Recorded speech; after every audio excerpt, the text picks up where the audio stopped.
일반인들이 이제 한남주택을 살 수가 없어요. 프리미엄만 25억이야. 그러니까 내가 뭐 거기서 감정평가를 받고 거기 또 새로 분양가가 나올 거 아니에요. 뭐 그러면 32평이 최소한 뭐 5천원 할 거 아니에요, 평당. 그렇지 않겠습니까? 최고급 아파트를 지어하니까. 그러면 분양가격이 16억이야. 16억. 15억이라고 해도 내가 그 아파트 32평을 사는 게 40억에 사는 거예요. 40억에. 내가 한남뉴타운의 아파트를 40억에 산다. 반포 아크로 리버파크가 40억, 45억 정도 하니까 뭐 그 정도 가격은 하겠다라고 생각해서 이 정도 시세가 형성이 됐겠죠. 여기만의 문제가 아니에요. 지금 노량진 뉴타운도 15억이다. 왜 이 이야기를 하냐면 가격이 올라도 이제 너무 올랐다라는 거예요. 자, 근데 우리가 생각을 해봐야 돼요. 이게 뭐 거품이냐 아니냐를 떠나서 왜 이렇게 많이 올랐냐라는 거예요. 저는 딱 두 가지라고 봐요. 하나는 뭐냐면 뭐 말할 필요도 없이 현금이 쓰레기가 된 거예요. 초저금 유동성 때문에 미국의 무제한 양적 완화로 자 너무 많은 현금이 풀렸어요. 그 풀린 현금들이 대부분이 이 부자한테 간 거예요. 결국은 왜 부자한테 갔겠냐? 뭐 많은 사람들이 대출을 받아서 집을 사지 않았겠어요? 그러면서 어떤 자산시장에서의 부가가치, 뭐 코인이나 주식도 뭐 엄청나게 떴잖아요. 3,200까지 가면서 자 거기서 돈 번 사람들이 누구예요? 부자들이죠. 그렇지 않겠습니까? 자, 부자들이 이 돈을 다 빨아가는 거예요. 이 자본주의는 어쩔 수 없는 거야. 그렇지 않습니까? 그 사람들이 재테크를 잘하니까. 그 부자들은 어떻게 하면 돈을 벌까가 항상 연구하기 때문에 이 자산시장에 버블이 끼면 그 돈을 빨아가는 빨대 역할을 할 수밖에 없는 거야. 그렇게 해서 돈을 번 사람들이 강남의 아파트를, 좋은 입지 아파트를 툭툭툭 사는 거예요. 그냥. 거침없이 사는 거야. 자, 그리고 두 번째 이유가 뭐냐면 이렇게 양극화된 두 번째 이유는 좌파 정부의 규제가 문제였던 거야. 어떤 풍선효과, 그 다음에 세금의 구조, 잘못된 세금의 구조. 저는 특히나 이제 그 지방의 아파트도 투기를 못하게 취득세 중과를 해놨잖아요. 실제로 이제 지방의 아파트에 가서 뭐 어떻게 정상적으로 투자를 할 수가 없어요. 하나 사놓을 수가 없는 거야. 지방의 아파트가 뭐 올라가면 얼마나 올라간다고 거기다 대고 12% 중과세를 내고 누가 사겠냐고.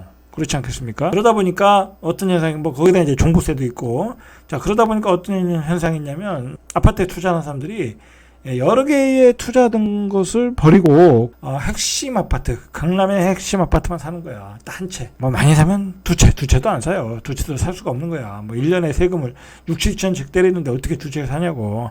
그러니까 하나씩 사는 거야. 그럼 하나씩 사면 자식 이름을 하나 또 사면 되잖아요. 그렇지 않겠습니까? 부자들은 자기 이름으로 두 개 안 사요. 자식 이름으로 또 하나 사는 거야.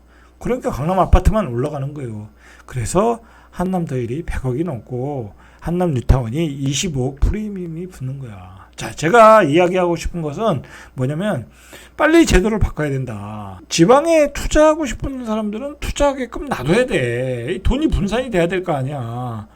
그리고 지방에 투자를 한다는 얘기는 새로운 아파트가 공급이 된다는 거잖아. 그죠? 그러면 거의 지방의 전세 가격은 떨어질 수밖에 없어요. 계속 투자자가 집을 사게끔 만들어서 공급을 하면 지방은 떨어질 수밖에 없어. 왜냐면 대부분의 광역시는 다 인구 감소야. 앞으로 10년 후에는 급격하게 인구가 감소야. 거기는 뭐 볼 것도 없어요. 일자리가 늘어나질 않는데 기본적으로 경제 인구가 줄어들고 있는데 지금 한 해 태어나는 그 아이가 28만이에요. 2011년도에 한 해에 태어났던 아이들이 47만이야. 그럼 거기서 반토막이 난 거야. 그러면 앞으로 2030년이 되면 20만도 안 된다는 얘기야. 그럼 지방 아파트 가격은 떨어질 수밖에 없죠. 뭐 그런 데 가서 투자하라고 그래요. 뭐가 문제냐고. 자, 이런 제도를 빨리 바꾸지 않는 한 이 똘똘한 한채 현상은 그러니까 이 부작용으로 나타나서 엄청난 버블이 끼게끔 돼 있는 거야. 이게 뭐가 문제냐면 서울과 지방의 가격을 양극화시켜 버린다는 거야. 대한민국에서 태어난 젊은이들이 이제 서울에서 태어나지 않은 애들이 많을 거 아니에요. 대구에서 태어난 아이도 있고 대전에서 태어난 아이도 있고 세종에서 태어난 아이도 있고 광주에서 태어난 아이도 있고 부산에서 태어난 아이들이 있어. 자, 걔들이 대학교 가는 공부의 목표가 뭐예요? 인서울이잖아, 인서울. 왜 인서울에 가겠어요? 서울 가서 대기업에 취업하기 위해서 서울에 있는 벤처기업에 취업하기 위해서 서울에 있는 게임 회사에 취업하기 위해서 서울로 다 올라가야 되는 거야. 자, 그들이 서울에 올라가서 이렇게 살아야 되는데 어쨌든 중요한 거는 집값을 이렇게 올려놓으면 지금 이게 노량진 뉴타운이 프리미엄만 15억이면 나중에 집값은 30억이라는 얘기야. 30억. 응? 그 다음에 역세권에는 15억이라는 얘기야. 그러면 18년 동안 20년 동안 돈 한 푼 안 써야 서울에 있는 주택을 그나마 평균 가격의 아파트를 살 수 있는 거야. 이런 데는 이제 강남, 뭐 한남 뉴타운, 노량진 뉴타운 이런 데는 들어가지도 못하게 되는 거야. 이제 뭐 거기 사는 사람들과 강북에 사는 사람들은 이제 뭐 완전히 뭐랄까 계급화되는 거야. 계급화. 이거 심각한 문제라니까요. 시장에 있는 돈이라는 것은 항상 어떤 이익을 추구하게 되는 거야. 근데 대한민국은 이 부동산 병이라는 게 있잖아요. 부동산 병. 이 중병에 걸렸잖아. 이거는 이 병은 고칠 수가 없어. 내가 보기에 국토는 코딱지만 하는데 인구는 5천만 명이 넘으니까. 자, 거기다가 모든 직장과 기업들은 다 서울 수도권에 몰려 있어.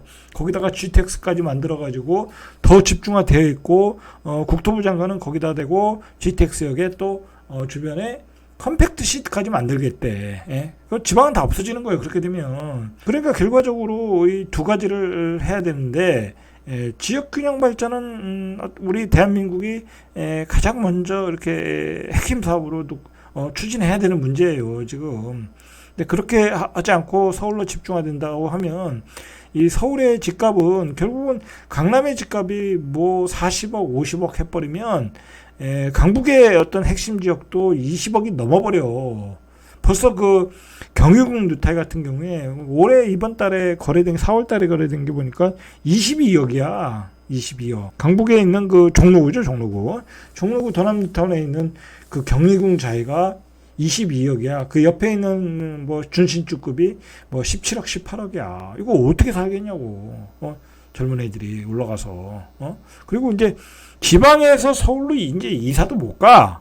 지방에서 좋은 아파트에 살았는데 서울 가서 뭐 빌라에 살라고 그랬겠어요. 그렇진 않을 거 아니야. 어떤 동급의 아파트에 살라고 그러지. 예? 자, 이거 큰 문제이다. 제가 그런 문제를 먼저 지적하고, 그 다음에 전세도 젊은 아이들이 살 수가 없어. 전세 6억 가지고 살만한 데도 별로 없어요. 6억 정도면 살 수는 있어요. 어디든지. 그러나 6억도 이게 만만치 않은 돈이잖아. 그죠? 6억을 대출받아 하려고 하면 이거 4%면 한 200만 원 내야 돼. 월세를. 월세 200만 원 내는 효과다. 젊은 애들이 맞벌이해서 둘이 하면 뭐 5, 600 번다고 하면 월세를 200만 원 내고 서울에서 살아야 돼. 이게 이 서울의 집값의 등은 아주 대한민국 경제와 젊은이들에게 암울한 미래야, 미래. 자, 거기다 대고 집값이 폭등한다고 외치는 전문가들은 그건 양심이 없는 사람들이야. 내가 보기엔 양심이 없는 사람들이고, 그리고 예를 들어 집값이 폭등한다고 하는 것은 지금의 이런 일부 아파트들에서 폭등을 하고 뭐 그 어떤 A급지 아파트들 있잖아요. 그 똘똘한 한 채 위주 그런 아파트들의 가격의 폭등, 거래가 없으니까 그런 쪽에서 거래가 나오니까 상승의 수치가 나오는데, 그 상승의 수치를 가지고 서울의 아파트 가격은 아직도 우상향이다라고 외치는 사람들은 자기의 그 상승론을 주장하기 위한 어떤 합리화에 불과해. 제가 보기엔 이런 아파트 빼고 강남에 강북에 있는 아파트, 뭐 저가 아파트들, 서울 외곽에 있는 아파트들, 서울 도심 외곽에 있는 아파트들 보라고. 거래가 되나? 2021년도에 거래되고 거래도 안 돼. 그런 아파트 허다하다. 그런 아파트의 그 폭락과 노원구 같은 경우도 이제 빠진대잖아요. 이 역시. 자, 그런 아파트 얘기는 안 오고 8월 전세대라는, 사실 따지고 보면 이 부동산 상승론을 주장하는 사람들이 퍼뜨리는 어떤 썰이야, 썰. 내가 보기엔 썰이다. 자, 그 썰에 좀 문제가 있어요.